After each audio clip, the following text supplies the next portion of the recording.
Ég hef alltaf verið matador í mér og heitlasta spænsku nautabönunum. Þess vegna ákvað ég að fara út í þetta. Það má kannski segja að ég sé svona nautabanni norðursins. Nema vantar náttúrulega nautin.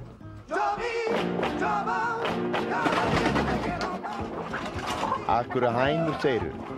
Já, sko, þetta byrjaði þannig að ég var í þessum hugleik og ég var búinn að fá mér búninginn og mér vantaði bara nautin. Ég fór á nærstaddan bæ til að fá lánuð naut, en það gekk vægast sagt illa. Og þá fór ég að pæla. Ég er hænsnabóndi og ég er með hænur. Af hverju ekki nota hænur?